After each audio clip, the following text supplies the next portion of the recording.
ሴቶች በምስጢር ሲወዱ የሚያሳዩዋቸው ድብቅ ምልክቶች።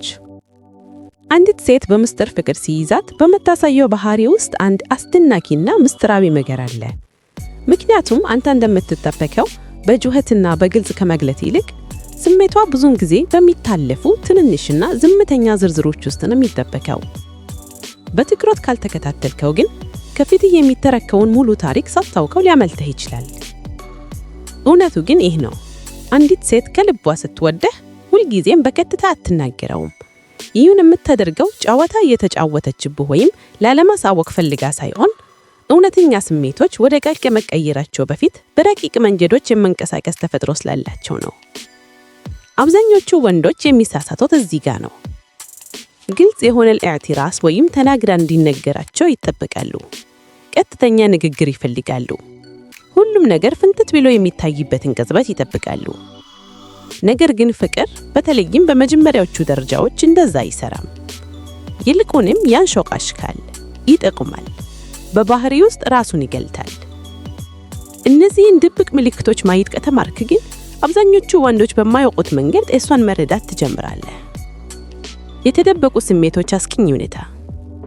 እውነቱን እንነጋገር ከተባለ ነገሩ አስደሳችም አስቂኝም የሚሆንበት ቦታ እዚህ ጋር ነው። በምስጢር የምትወደህ ሴት አንዳንዴ በምክንያት የማይገለጥ ባህሪ ታሳያለች። ይህ የሆነው ግራ ስለገባት ሳይሆን ገና ለመናገር ያልተዘጋጀችበት ስሜት ውስጥ ስለሆነች ነው። አንድ ጊዜ በጣም ቀርቧት ተጫዋችና ደስተኛ ትሆናለች። በሌላ ጊዜ ደግሞ በድንገት ትንሽ ትርቃለች ወይም ዝም ትላለች። ይህም ሳታስበው የገለጸችውን ስሜት ለመደበቅ የምታደርገው ጥረት ነው። አንተ ከውጭ ሆነ ስታየው ምን እየተካሄደ ነው? ስህተት ሰርቼ ይሆን ብለህ ታስብ ይሆናል። ነገር ግን እውነታው ይህ ነው።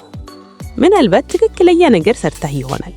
እሷ ግን ስሜቷን ከልሳ ሳይወጥ ለመቆጣጠር እየሞከረች ነው። ለትንንሽ ዝርዝሮች ትኩረት ትሰጣለች።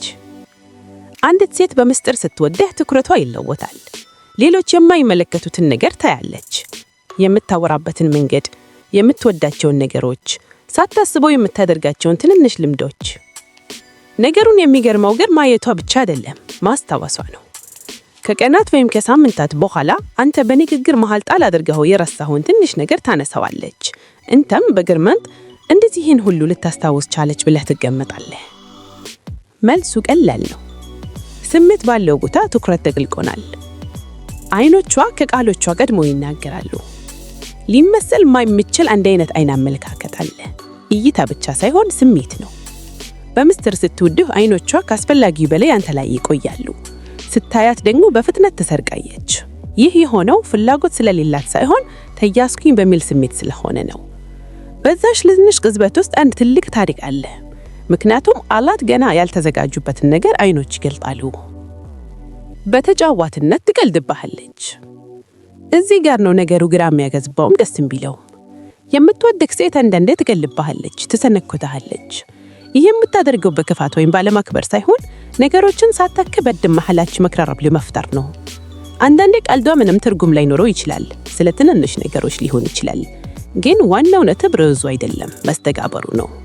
ምክንያቱም ቀልድ ግልጽ ሳይሆኑ ለመቅራረብ የሚጠቀሙት መንገድ ነው። አንተ አጠገብህ ሊሆን ምክንያቶችን ይፈልጋል። አንዱ ረቂቅ ግን ጥንካሬ ምልክት መገኘት ነው። ሁል ጊዜ አንተ ወዳለህበት ይሰባል። በቀጥታ ላይሆን ይችላል፣ በግልጽም ሊሆን ይችላል። ግን ሁል ጊዜ ትገኛለች። አንተ ባለህበት ወሬ ውስጥ ትገባለች።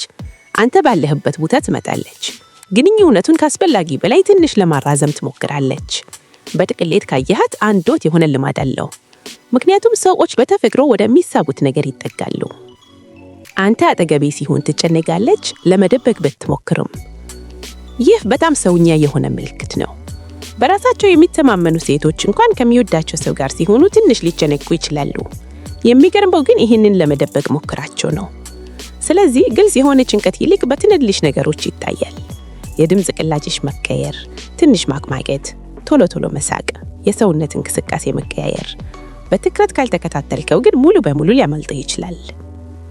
በስውር ትደግፍካለች። አንዲት ሴት በምስጢር ስትወድቅ ዝምተኛ ደጋፊህ ትሆናለች። በጩኸት ወይም በታላቅ ድራማ አይደለም፣ ነገር ግን ባልተቆራረጠ ሰላማዊ መንገድ ታበረታታለች፣ ሐሳብህን ትሰማለች፣ ለዓላማዎችህ ፍላጎት ታሳያለች። ባትስማማም እንኳን በጥንቃቄ ነው የምትገልጸው።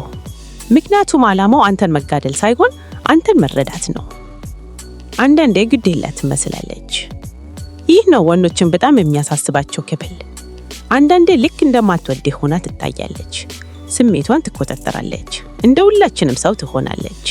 ይህ የሆነው ስለማትወድህ ሳይሆን ስሜቷን መጠበቅ ስለምትፈልግ ነው። ስሜትን ቀድሞ ማውጣት አደጋ እንዳለው ስለሚሰማት ነው። ስሜታዊ ኑሃንም ታስተዋላለች። ትኩረቷ ለምትናገረው ነገር ብቻ አይደለም፣ ለምትሰማው ስሜትም ጭምር ነው። ስትድክም ታውቃለች፣ ስትጨነቅ ትረዳሃለች። አንድ ነገር እንደማልተስተካከለ ባስታወተች በቀጥታ ባትናገርም ብላ ትስታለች። ስሜታዊ ኑሃን እውነተኛ አሳባይነት ትልቁ ምልክት ነው። የአነጋገርሽ ዘይን ይቀያየራል። ይበልጥ ታስቦትና ትርጉም ያለው ይሆናል። ለመልስ ሞታ ጊዜ ትወስዳለች። ይህም ስላራቀችህ ሳይሆን ምን ብላ እንደምትመልስልህ ስለምትጨነቅ ነው። ቃላቶች ትልቅ ቦታ ይኖራቸዋል። አንተ አጠገብ ሲሆን ትሳቃለች። ቀልዱ ያን ያህል ባያስቅ እንኳን ትርጉሙ ባይገባት እንኳን ትሳቃለች። ምክንያቱም ሳቋ ስለ ቀልዱ ብቻ ሳይሆን ስለ ግንኙነቱ ነው። ሳቅ በውስጥ ስሜትና በውጭ መግለጫ መሃል ያለ ድልድይ ነው። ጊዜዋን ትሰጥሃለች። ጊዜ ትልቁ የፍላጎት መንጨር ነው። ምክንያቱም ጊዜ ወስን ነው። አንድ ሰው ጊዜውን ካንተ ጋር ለማሳለፍ በበቂነት ከመረጠ ትልቅ ትርጉም አለው። ሰዎች ሁል ጊዜ ዋጋ ለሚሰጡት ነገር ጊዜ ያላቸው። ስሜቱ ይለወጣል። አንዳንድ የምልክቶቹ ላይ ሳይሆን ወጠቃላይ ስሜቱ ላይ ነው ነገሩ። የምታይህ መንገድ፣ ምላሽ የምትሰጥበት መንገድ፣ ንግግራቸው የሚፈሰው ሁኔታ ይበልጥ የግልና ይበልጥ ተቆራራኝና ትርጉም ያለው ይመስላል። ይህ ስሜት ለምስል አይችልም። አብዛኞቹ ወንዶች ማያውቁ ነውታ። ሁሉም ነገር እዚህ ጋር ይገጠማል። አብዛኞቹ ወንዶች ግልጽ የሆኑ ምልክቶችን ይፈልጋሉ። ቀጥተኛ ንግግር ይፈልጋሉ።